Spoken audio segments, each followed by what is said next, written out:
தியேட்டர்ஸில் இன்னைக்கு ரிலீஸ் ஆகிற சக்தி திருமகன் படம் எப்படின்றத பார்த்தலாம். சக்தி திருமகன் இந்த படத்தோட ஃபர்ஸ்ட் லுக் வரும்போது சரி, ட்ரெய்லர் வரும்போது சரி, என்னடா இதுன்ற மாதிரி தான் எனக்கு இருந்துச்சு. ஆனால் இன்னைக்கு படம் பார்த்த அப்புறமா செம்ம சர்ப்ரைஸுங்க. வேற லெவலில் இருந்துச்சு படம். ஃபர்ஸ்ட் ஹாஃபும் சரி, செகண்ட் ஹாஃபும் சரி, ரெண்டுமே செம்ம. இது விஜய் ஆண்டனியோட 25வது படம். ஒன்று ஒன்று பார்த்து பார்த்து பண்ணியிருக்காரு. குறிப்பாக அவரோட சைட்லேருந்து பேக்ரவுண்ட் ஸ்கோர் தரமாக போட்டிருக்காருன்னே சொல்லலாம். சூப்பராக போட்டிருக்காரு பேக்ரவுண்ட் ஸ்கோரு. ஓவராலாக இந்த படம் கண்டிப்பாக நீங்கள் பார்க்க வேண்டிய படங்க. நிறைய பொலிட்டிக்கல் படம் பார்த்தீங்கன்னா ஒரு மாதிரி போர் அடிக்கும், லேக் அடிக்கும்.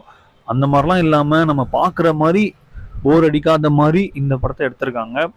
பெர்ஃபார்மன்ஸ் வைஸ் எல்லாருமே சூப்பராக பண்ணியிருக்காங்கன்னே சொல்லணும். குறிப்பாக விஜய் ஆண்டனிலாம் பார்த்தீங்கன்னா 25வது படம் ஒரு மாதிரி கமர்ஷியல் படமாக, ஃபேமிலி படமாக, பிச்சைக்காரன் படம் மாதிரி கொண்டு போயிருக்கலாம். அந்த மாதிரிலாம் கொண்டு போகாமல் ஒரு டிஃப்ரெண்ட்டான ஒரு அட்டம் பண்ணியிருக்காரு. அது ஒர்க் அவுட்டும் ஆயிருக்கு. ஒர்த்துங்க.